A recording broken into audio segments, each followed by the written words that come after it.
हिमाचल प्रदेश में लोकसभा चुनाव के दौरान चारों सीटों पर कांग्रेस की हार को लेकर प्रदेश कांग्रेस कार्यालय शिमला में मंथन बैठक बुलाई गई। केंद्र के प्रतिनिधि के तौर पर पीएल पुनिया और रजनी पाटिल शिमला पहुंचे। बैठक में मुख्यमंत्री सुखविंदर सिंह, प्रदेश पार्टी अध्यक्ष प्रतिभा सिंह और उप मुख्यमंत्री मुकेश अग्निहोत्री भी शामिल हुए। बैठक के बाद मुख्यमंत्री और उप मुख्यमंत्री ने भाजपा पर निशाना साधा। उन्होंने भाजपा पर प्रदेश में सरकार गिराने के षड्यंत्र रचने और प्रदेश की जनता का समय खराब करने का आरोप लगाया। हिमाचल प्रदेश और ख़ास तौर पे हमारे नेता कांग्रेस अध्यक्ष खड़गे साहब ने और राहुल जी ने ख़ास तौर पे यहाँ पे भेजा है कि जो 4 लोकसभा के चुनाव में पार्टी की जो हालत हुई है या पार्टी का जो अनुभव हुआ है उसको हम साझा कर दें। तो उसके लिए हम सबको मिलने के लिए आए हैं। हम प्रदेश के सभी पदाधिकारियों को, एमएलएज को, मिनिस्टर्स को, मुख्यमंत्री, हमारी प्रदेश अध्यक्ष और हमारे उप मुख्यमंत्री सबसे बात करेंगे, डिस्ट्रिक्ट प्रेसिडेंट से बात करेंगे और सबसे साझा करेंगे, सबसे रूबरू होंगे और फिर हमारा रिपोर्ट हम तैयार करेंगे।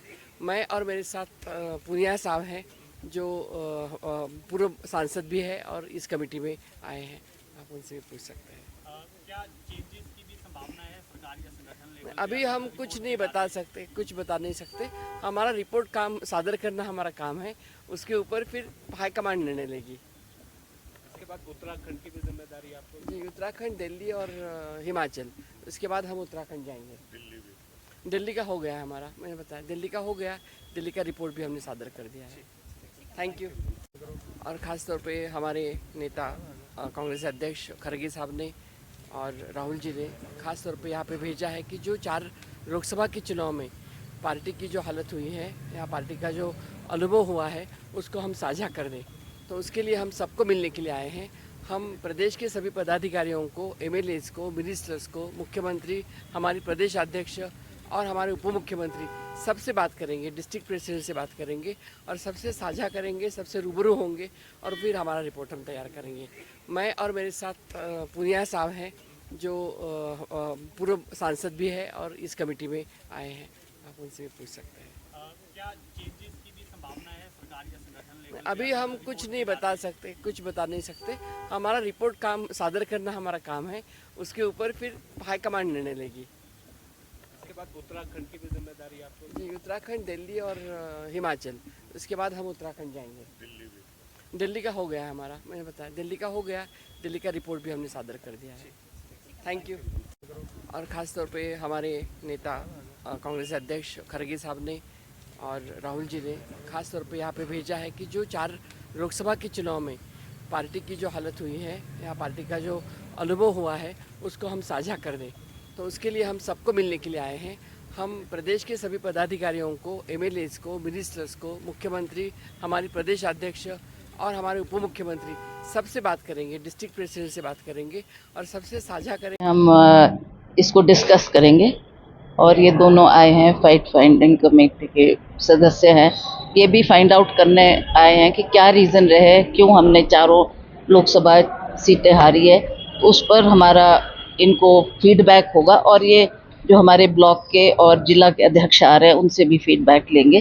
सारे तथ्यों को लेकर ये हाईकमांड को अवगत करवाएं और सीएम साहब से हम दरख्वास्त करेंगे कि ये जल्दी होना चाहिए ताकि लोगों को, जो पार्टी के वर्कर्स हैं, उनको कहीं ना कहीं मान सम्मान दिया जाए। हम इसको डिस्कस करेंगे और ये दोनों आए हैं फाइट फाइंडिंग कमेटी के सदस्य हैं।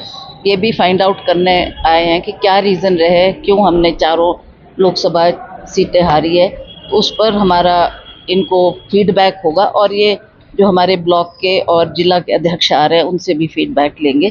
सारे तथ्यों को लेकर ये हाईकमांड को अवगत करवाएं और सीएम साहब से हम दरख्वास्त करेंगे कि ये जल्दी होना चाहिए ताकि लोगों को, जो पार्टी के वर्कर्स हैं, उनको कहीं ना कहीं मान सम्मान दिया जाए। हम इसको डिस्कस करेंगे और ये दोनों आए हैं फाइट फाइंडिंग कमेटी के सदस्य हैं। ये भी फाइंड आउट करने आए हैं कि क्या रीज़न रहे, क्यों हमने चारों लोकसभा सीटें हारी है। उस पर हमारा इनको फीडबैक होगा और ये जो हमारे ब्लॉक के और जिला के अध्यक्ष आ रहे हैं उनसे भी फीडबैक लेंगे। सारे तथ्यों को लेकर ये हाईकमांड को अवगत करवाएंगे और सीएम साहब से हम दरख्वास्त करेंगे कि ये जल्दी होना चाहिए ताकि लोगों को, जो पार्टी के वर्कर्स हैं, उनको कहीं ना कहीं मान सम्मान दिया जाए। हम इसको डिस्कस करेंगे और ये दोनों आए हैं, फैक्ट फाइंडिंग कमेटी के सदस्य हैं। ये भी फाइंड आउट करने आए हैं कि क्या रीज़न रहे, क्यों हमने चारों लोकसभा सीटें हारी है। तो उस पर हमारा इनको फीडबैक होगा और ये जो हमारे ब्लॉक के और जिला के अध्यक्ष आ रहे हैं उनसे भी फीडबैक लेंगे। सारे तथ्यों को लेकर ये हाईकमांड को अवगत करवाएंगे और सीएम साहब से हम दरख्वास्त करेंगे कि ये जल्दी होना चाहिए ताकि लोगों को, जो पार्टी के वर्कर्स हैं, उनको कहीं ना कहीं मान सम्मान दिया जाए। हम इसको डिस्कस करेंगे और ये दोनों आए हैं, फैक्ट फाइंडिंग कमेटी के सदस्य हैं। ये भी फाइंड आउट करने आए हैं कि क्या रीज़न रहे, क्यों हमने चारों लोकसभा सीटें हारी है। तो उस पर हमारा इनको फीडबैक होगा और ये जो हमारे ब्लॉक के और जिला के अध्यक्ष आ रहे हैं उनसे भी फीडबैक लेंगे। सारे तथ्यों को लेकर ये हाईकमांड को अवगत करवाएंगे। सर, जनता ने फिर से आपको वही मैंडेट दिया जो 2022 में दिया था, तो क्या आप कहेंगे, क्या जब से हमें मैंडेट मिला है उस दिन से हमारी सरकार ने युद्ध स्तर पर कार्य करना शुरू कर दिया है। हमारी सरकार ने कैबिनेट बैठक की, कई पोस्टें निकाली, निश्चित तौर पर हिमाचल को आत्मनिर्भर बनने की और हम आगे बढ़ रहे हैं। और मैं कल प्रधानमंत्री जी से मिलकर जो बिजली प्रोजेक्टों में जयराम ठाकुर जी ने हमारी सरकार की जो 12% की फ्री रॉयल्टी है जिसको माफ़ कर दिया था, हिमाचल की संपदा को जो लुटाने की कोशिश पिछली सरकार ने की, हमने उस पर रोक लगाई है। मैं उस मामले में भी बात करूंगा। और भी प्रदेश के जो हमारे हित के बीबीएमबी का मामला है, हमें 4300 करोड़ रुपया मिलना है, अभी तक बीबीएमबी से हमें एक पैसा नहीं मिला। आपदा की राहत मिलनी है जो कि निश्चित है, बजट के अनुसार होती है, पीडीएनए बोलते हैं, पोस्ट डिजास्टर नीड असेसमेंट, जो हमारे आपदा के बाद भारत सरकार से हमें राहत मिलनी चाहिए, वो भी नहीं मिली। इन सब बातों पर मैं बात करने जा रहा हूँ। हम जिस दिन से परिणाम निकला है और जिस दिन से हम 1240 में पहुँचे, हमारी सरकार, हमारे उप मुख्यमंत्री जी, हमारे पीडब्ल्यूडी मिनिस्टर जी आए दिन बैठकें कर रहे हैं। और कल मेरी और पीडब्ल्यूडी मिनिस्टर जी की नितिन गडकरी जी से जो उन्होंने आपदा के समय घोषणाएं की थी उस संदर्भ में भी बात हो रही है। और युद्ध स्तर पर हमारी सरकार 3.5 साल हिमाचल की जनता के हित में काम करेगी। आपको लगता है सर कि अब सरकार को अस्थिर करने या कोई और कोशिश, देखिए, केंद्रीय एजेंसियों का भविष्य की राजनीति को हिमाचल की जनता ने आईना दिखा दिया। जो 14 महीने पहले 6 विधायक चुनकर गए थे उसको जनता ने आईना दिखा दिया। जनता ये चाहती है जो जनता के वोट से चुनकर सरकार बनती है वो 5 साल कार्य करे। 5 साल कार्य करने के बाद वो अपना मत देंगे कि किसकी सरकार भविष्य में बननी चाहिए।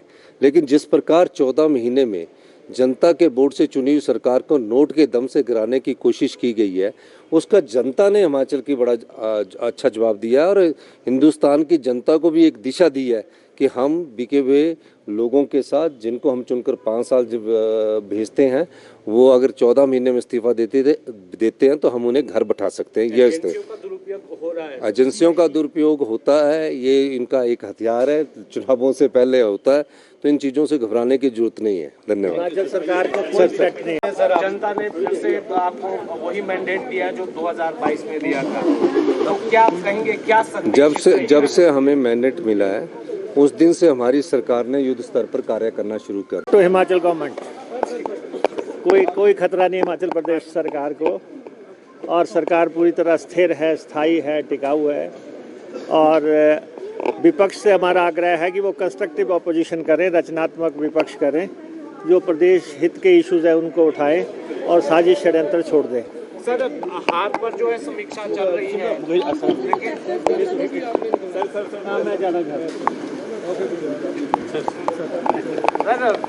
मंत्रियों की परफॉर्मेंस की बात करें तो आप अव्वल हैं, आपकी जो संसदीय क्षेत्र की आज जो है हार की जो समीक्षा चल रही है, क्या कारण आप मानते हैं? नहीं, देखिए, समीक्षा के लिए केंद्र ने उन राज्यों में जहां पार्लियामेंट में हार हुई है उसकी समीक्षा के लिए फैक्ट फाइंडिंग कमेटीज़ बनाई हैं, और वो fact finding committee 2 members Himachal आई हैं। उनके साथ अभी चर्चा होनी है, डिस्कशंस होनी है, और जो भी पहलू रहे, लेकिन इतना ज़रूर है कि हमारी प्रायोरिटी हिमाचल प्रदेश की सरकार को स्थिर करना था। उस प्रायोरिटी में हमने काम किया और आज हम उतने ही एमएलएस पे पहुंच गए हैं जितने पे हम थे। बाकी तो जो डिस्कशन होगी, जो उसका आउटकम होगा, वो हम आपको बताएंगे। सर, दावे बहुत बड़े बड़े किए गए थे, चाहे नेता प्रतिपक्ष की बात करें, पूर्व केंद्रीय मंत्री अनुराग ठाकुर की बात करें। अब ये जो मैंडेट आया, फिर आप 40 पर पहुंचे, क्या संदेश है ये सर, और भाजपा को क्या कहेंगे? नहीं, अब आप देखें कि अभी तीन सीटों पे इलेक्शन हुआ है। श्रीमती कमलेश ठाकुर जो हैं ऑलमोस्ट 10,000 के आसपास के मार्जिन से जीती हैं और वही मार्जिन से हमारे हरदीप बाबा भी जीते हैं। तो दोनों सीटें जो हैं एक बड़े रिस्पेक्टेबल और इम्प्रेसिव मार्जिन से हमने ये सीटें जीती हैं। और यहाँ पे दो इंडिपेंडेंट्स जो हैं, इंडिपेंडेंट्स का इस्तीफे का कोई प्रश्न नहीं बनता था। वो तो उनको बताना चाहिए कि आखिर what were the compelling circumstances कि उन्होंने इस्तीफा दिया। लेकिन दो सीटों पे तो कांग्रेस के लोग आ गए, तो उन्होंने क्या गेन किया? 42 महीने की एमएलएशिप गवाई और एक हमीरपुर की सीट भी हम नैरोली हारे हैं और सिर्फ 700 वोट 800 वोट और चाहिए था, अदरवाइज़ वहाँ भी हमने अच्छी फाइट दी है। तो कांग्रेस पार्टी का जो विधानसभा को लेके बहुत अच्छा प्रदर्शन रहा है। पहले 6 इलेक्शन हुए थे, उसमें हमने 4 जीते और अब 3 है, उसमें से हमने 2 जीत लिए। तो बहुत रिस्पेक्टेबल तरीके से लोगों ने कांग्रेस पार्टी की जो सरकार की नीतियां हैं, कार्यक्रम हैं, उन पे मोहर लगाई और हमारी सरकार को स्टेबल किया। सारा ध्यान वहाँ पे केंद्रित था। अब सरकार की जो और चुनौतियां हैं, जो फाइनेंशियल फ्रंट हैं, लोगों के ड्यूज़ हैं, रिजल्ट्स निकालने हैं, अब हम उस पर केंद्रित करेंगे। हम विपक्ष को एक बार फिर ये आग्रह करना चाहते हैं कि हमेशा सत्ता की लालसा रखना सही नहीं है। हर समय सत्ता ढूंढते रहना, अगर आपको जनता ने विपक्ष में बिठाया है तो आप उसकी कदर करें कि भाई जनता ने हमें विपक्ष में बैठने के लिए कहा है और कांग्रेस को सत्ता में बैठने के लिए कहा है। कांग्रेस अगर पावर में आई है तो आप अपनी ताकत से, धौंस से, अपने मशीनरी से आप उस सरकार को टॉपल करने की कोशिश करें। इससे बेहतर है, एक आपने एक्सपेरिमेंट किया और ऑपरेशन लोटस पूरी तरह विफल हो गया, ध्वस्त हो गया पूरी तरह। ऑपरेशन लोटस हिमाचल प्रदेश में जिस ताकत से ध्वस्त हुआ है, उसमें बीजेपी के लोग कह रहे हैं कि इन लोगों को मंथन करना चाहिए जो इस समय बीजेपी को हेड कर रहे हैं, कि आखिर उन्होंने ये क्यों प्लान किया, क्या जल्दबाजी थी। और ये तो बीजेपी का इंटरनल मामला है कि वो देखें, लेकिन as a political party, ruling party, हम विपक्ष से यही कहते हैं कि आप कंसंट्रेट करें, कंस्ट्रक्टिव ऑपोजिशन करें, हिमाचल के इश्यूज़ की बात करें और सत्ता में आने की शॉर्टकट से ख्वाब छोड़ दें। ऐसा संभव नहीं होगा। करेंगे बात करेंगे कि क्या कारण रहे, कैसे हमको और मजबूत होना है, क्या उसमें प्रॉब्लम रही है और कैसे आने वाले समय में उसको बेहतर किया जा सकता है, उसके ऊपर विचार विमर्श करेंगे। सर, आपने चुनाव भी लड़ा है, तो आपको क्या लगते हैं कि क्या कारण रहे होंगे इस बार? आप कहेंगे ना, अंदर बात करेंगे क्या है क्या नहीं है। करेंगे बात करेंगे कि क्या कारण रहे, कैसे हमको और मजबूत होना है, क्या उसमें प्रॉब्लम रही है और कैसे आने वाले समय में उसको बेहतर किया जा सकता है, उसके ऊपर विचार विमर्श करेंगे। सर, आपने चुनाव भी लड़ा है, तो आपको क्या लगते हैं कि क्या कारण रहे होंगे इस बार? आप कहेंगे ना, अंदर बात करेंगे क्या है क्या नहीं है। करेंगे बात करेंगे कि क्या कारण रहे, कैसे हमको और मजबूत होना है, क्या उसमें प्रॉब्लम रही है और कैसे आने वाले समय में उसको बेहतर किया जा सकता है, उसके ऊपर विचार विमर्श करेंगे। सर, आपने चुनाव भी लड़ा है, तो आपको क्या लगते हैं कि क्या कारण रहे होंगे इस बार? आप कहेंगे ना, अंदर बात करेंगे क्या है क्या नहीं है। करेंगे बात करेंगे कि क्या कारण रहे, कैसे हमको और मजबूत होना है, क्या उसमें प्रॉब्लम रही है और कैसे आने वाले समय में उसको बेहतर किया जा सकता है, उसके ऊपर विचार विमर्श करेंगे। सर, आपने चुनाव भी लड़ा है, तो आपको क्या लगते हैं कि क्या कारण रहे होंगे इस बार? आप कहेंगे ना, अंदर बात करेंगे क्या है क्या नहीं है। ये करेंगे बात करेंगे कि क्या कारण रहे, कैसे हमको और मजबूत होना है, क्या उसमें प्रॉब्लम्स रही है और कैसे आने वाले समय में उसको बेहतर किया जा सकता है, उसके ऊपर विचार विमर्श करेंगे। सर आपने चुनाव भी लड़ा है तो आपको क्या लगते हैं कि क्या कारण रहे होंगे इस बार? आप कहेंगे ना, अंदर बात करेंगे क्या है क्या नहीं है। ये करेंगे बात करेंगे कि क्या कारण रहे, कैसे हमको और मजबूत होना है, क्या उसमें प्रॉब्लम्स रही है और कैसे आने वाले समय में उसको बेहतर किया जा सकता है, उसके ऊपर विचार विमर्श करेंगे। सर आपने चुनाव भी लड़ा है तो आपको क्या लगते हैं कि क्या कारण रहे होंगे इस बार? आप कहेंगे ना, अंदर बात करेंगे क्या है क्या नहीं है। ये करेंगे बात करेंगे कि क्या कारण रहे, कैसे हमको और मजबूत होना है, क्या उसमें प्रॉब्लम्स रही है और कैसे आने वाले समय में उसको बेहतर किया जा सकता है, उसके ऊपर विचार विमर्श करेंगे। सर आपने चुनाव भी लड़ा है तो आपको क्या लगते हैं कि क्या कारण रहे होंगे इस बार? आप कहेंगे ना, अंदर बात करेंगे क्या है क्या नहीं है। ये करेंगे बात करेंगे कि क्या कारण रहे, कैसे हमको और मजबूत होना है, क्या उसमें प्रॉब्लम्स रही है और कैसे आने वाले समय में उसको बेहतर किया जा सकता है, उसके ऊपर विचार विमर्श करेंगे। सर आपने चुनाव भी लड़ा है तो आपको क्या लगते हैं कि क्या कारण रहे होंगे इस बार? आप कहेंगे ना, अंदर बात करेंगे क्या है क्या नहीं है। ये करेंगे बात करेंगे कि क्या कारण रहे, कैसे हमको और मजबूत होना है, क्या उसमें प्रॉब्लम्स रही है और कैसे